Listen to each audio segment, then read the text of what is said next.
Et c'est la question du soir. 17... Les vraies voix Sud Radio.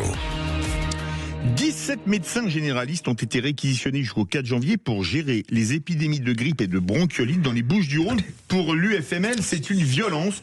Ces médecins déjà surchargés se voient obligés de travailler encore plus pendant les fêtes. Et on a le bonheur d'avoir avec nous le président d'honneur de la FMF, la Fédération des médecins de France, docteur Jean-Paul Hamon. Bonsoir. Bonsoir. Vous êtes un régulier des vraies voix. On vous souhaite un joyeux Noël avec une journée de retard. Alors vous, qu'est-ce que vous pensez de ces réquisitions de médecins ? Je trouve ça génial parce que... Je sens qu'il y a du second degré chez vous.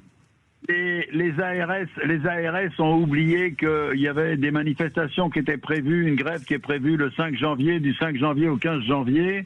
Et en 2002, quand les gendarmes s'étaient présentés dans les cabinets pour réquisitionner les médecins qui faisaient la grève des gardes, eh bien, ça avait fait flamber le mouvement.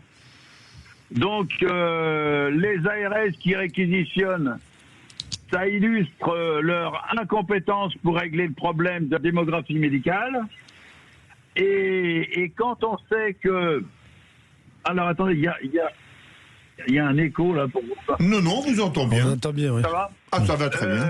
Et quand on sait que les médecins généralistes devraient être une espèce protégée, tant le niveau de désertification s'étend en France, là, ils sont en train de vouloir réquisitionner des types qui ne sont pas aux 35 heures.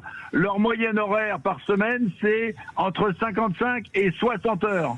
Et comme ils sont pas capables d'enrayer la désertification médicale, ils vont pas aller réquisitionner les médecins des centres de santé qui sont salariés ou les médecins conseils de la sécurité sociale. Non, on tape sur les médecins généralistes une fois de plus, alors que ça devrait être une espèce protégée tant la désertification médicale est importante. Bruno Pomar, qui connaît les déserts médicaux en étant maire de Belleflou dans l'Aude. Oui, ça c'est clair qu'on en aurait besoin. Merci Jean-Paul Hamon de nous envoyer quelques médecins chez nous. Non, Jean-Paul, une question très simple.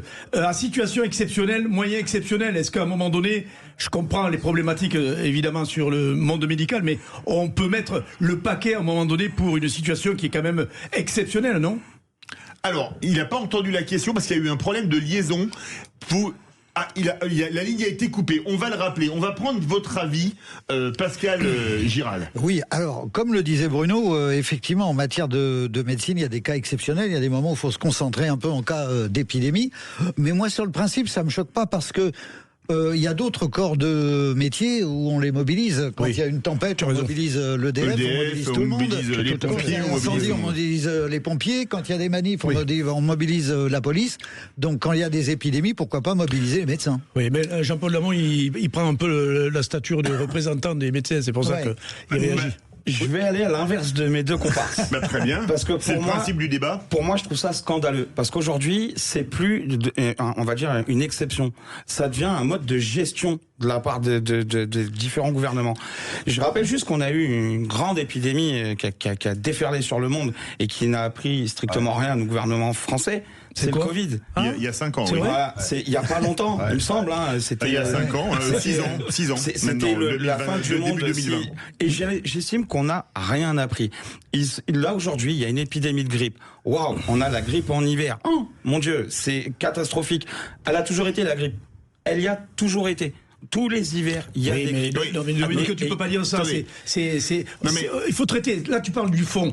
Du problème général. C'est ce que je dis. Gouverner, c'est prévoir. À un moment donné, on ne peut pas se servir d'une réquisition pour faire de la gestion. Alors, on a retrouvé Jean-Paul Hamon et on va aller au 0826 300 300. Jean-Paul Hamon, je vais faire la synthèse de ce qu'on dit les vraies voix. Il y en a qui disent du côté de Pascal Giral et de Bruno Pomar, il faut réquisitionner. Vous avez Domenico Cotron qui dit que c'est pas normal. Mais le numerus clausus, c'était en 71 qu'il a été fait. Ça fait donc 55 ans. Ça fait un certain temps. On nous a dit qu'il avait sauté, alors récemment c'est vrai, mais est-ce qu'il a sauté pour de bon ? Parce que si on avait le nombre de médecins, il n'y aurait pas besoin d'en réquisitionner. Jean-Paul Hamon ? Il a disparu. Problème de ligne. On va donc aller au 0826 300 300. Bonsoir Gérald. Bonsoir. Alors, bienvenue sur Sud Radio. Qu'est-ce que vous pensez de cette histoire où on a réquisitionné les médecins des Bouches-du-Rhône ? Bon, déjà, joyeux Noël à vous. Joyeux Noël à vous aussi, avec un jour de retard également, mais le cœur y est. Voilà, mais tout va très bien. Tout va très bien. Vous n'avez pas compris que tout va bien? Non, c'est vrai. Vous pouvez ajouter Madame la Marquise, vu votre ton. Non, mais je suis complètement d'accord avec c'est le docteur Hamon, c'est ça? Oui. Mais bien sûr que c'est scandaleux, parce que ça veut dire qu'il y a un énorme problème en France. C'est pas. Alors là, il y a la grippe. On réquisitionne des médecins. C'est n'importe quoi. N'importe quoi. Je suis d'accord, là, il y avait le Covid. Là, on réquisitionnait personne. Mais bon, c'est pas grave. Les ARS sont à côté de la plaque. Elles font n'importe quoi. Ça veut dire que là, on a un gouvernement qui fait du grand. Ben, c'est du cirque. C'est le cirque par d'air. C'est-à-dire que là, on va emmerder des médecins. Excusez-moi, je suis mal poli. On va emmerder des médecins généralistes. Eh ben, il y a qu'à recruter ou prendre des médecins dans les hôpitaux. Je sais pas. Il y en a. Il y en a partout. Il y a des médecins dans les hôpitaux, on les prend à ce moment-là, parce que les médecins généralistes qui se tapent des 60 heures, voire plus que ça dans les semaines qui viennent, parce que là, c'est la grippe, demain il va y avoir la fièvre apteuse, demain il y aura je sais pas quoi, on fait n'importe quoi. Donc je trouve scandaleux effectivement qu'on réquisitionne des médecins généralistes qui n'en peuvent plus, on en a de moins en moins. Moi, vous savez, je suis dans l'Yonne.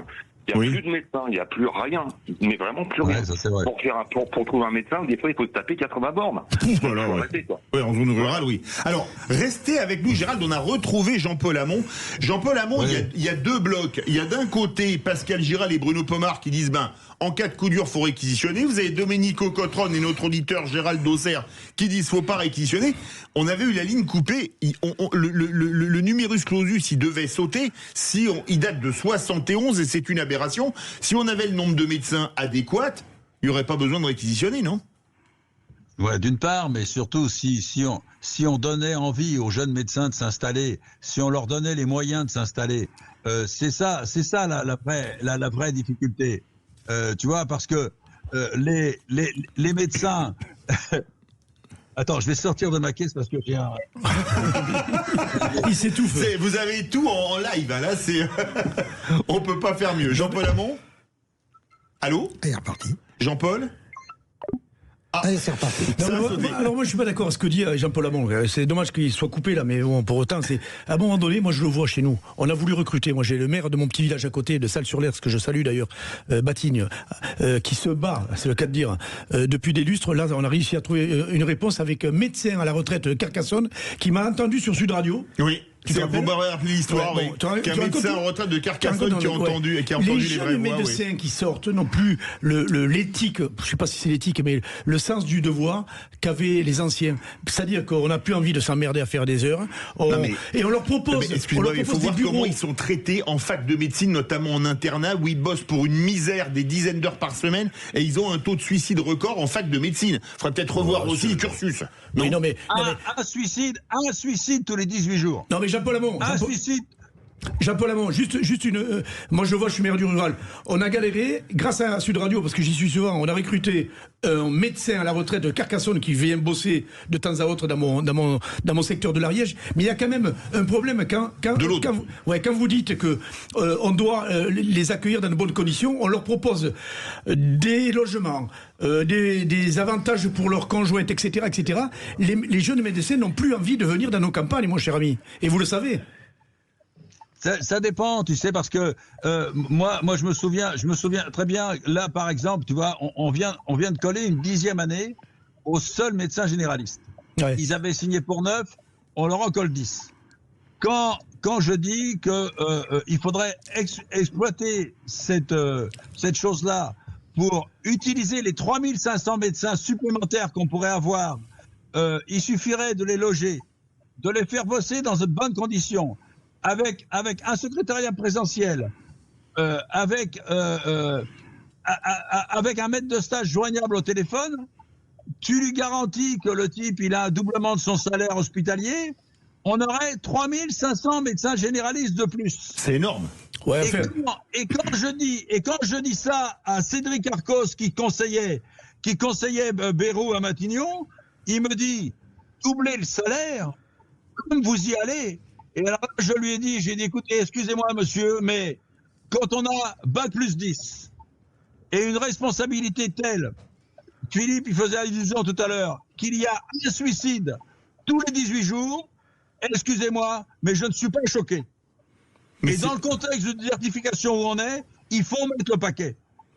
Ben oui, mais non, mais ce que je dis, Jean-Paul, tu as bien entendu ce que j'ai dit. On a fait des propositions, les jeunes médecins ne veulent plus se faire chier comme on avait. Moi, dans mon village, j'avais un médecin, il passait une demi-heure avec toi en tête à tête à discuter avec mes parents. Je le voyais quand j'étais jeune. Tout ça, c'est mort. Donc on peut pas dire qu'on fait pas de bonnes propositions aux jeunes médecins qui sortent et qui s'installent. C'est faux. On en trouve partout. Moi, j'habite Vincennes, des médecins, j'en trouve partout. Des dermatologues, j'en trouve partout. Des ophtalmos, j'en trouve partout.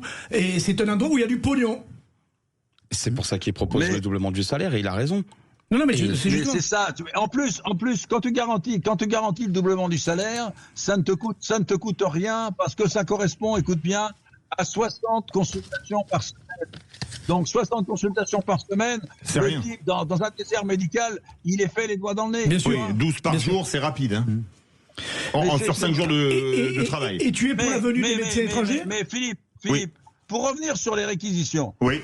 Tu sais, en 2002, on avait fait comprendre au pouvoir public que quand un médecin travaille, que quelqu'un travaille 17 heures consécutives, il a une vigilance équivalente à 0,50 g d'alcool dans le sang. Oui. Et que si tu fais bosser quelqu'un le jour, la nuit et recommencer le lendemain, tu prends des risques avec les patients. Ce qui est fou. Moi, j'avais un journaliste en 2002, qui était venu m'interviewer. Et le gars, il n'avait pas dormi de la nuit. On était au milieu de l'après-midi.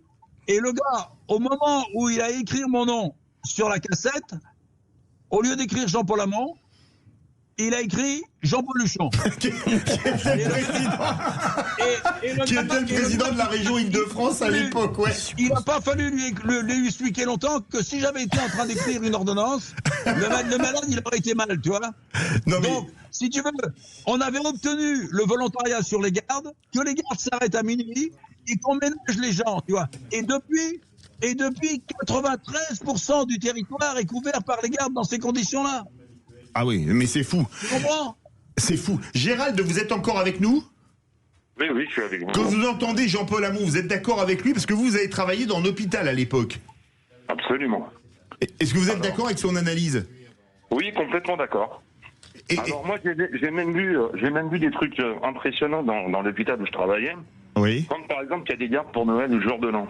Oui. Ils ont payé le double, voire plus, parce qu'il y a un chantage derrière. Oui. Dans les hôpitaux, je parle. D'accord. Maintenant, en France, il faut reconnaître qu'on a un gros problème de... Alors, j'ai entendu, là, on a des dermatos partout, des ophtalmos... À Vincennes, hein. Où ça ? À Vincennes, c'est en proche banlieue ou sud-est de Paris. C'est une ville riche comme Neuilly-sur-Seine, comme d'autres. Je connais bien Vincennes. Vincennes, c'est parc floral, c'est magnifique. Oui, bien sûr. Oui. Non, mais je sais. Mais si vous voulez, dans le sud, il y a plein de médecins. Il y en a plein. Il y en a à l'appel. Sauf que dans des régions désertifiées, comme disait M. Hamon, c'est totalement vrai, on ne peut plus avoir de rendez-vous, je dirais... Avant des lustres. Ouais, c'est ça. Les calendes grecques.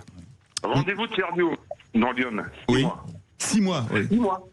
Enfin, excusez-moi, moi j'ai connu rendez-vous ophtalmo dans la Haute-Garonne, 6 mois aussi, hein. Et la Haute-Garonne, enfin pas dans le Comminges, hein, Haute-Garonne à Toulouse, hein. Donc. Viens à Vincennes, je t'en fais avoir un tout de suite rendez-vous. Oui, mais quand t'habites Toulouse, c'est plus compliqué. Oui, mais c'est là où je te dis. Merci beaucoup, Jean-Paul Hamon. On vous embrasse et on vous souhaite encore un joyeux Noël. Merci Gérald, joyeux Noël.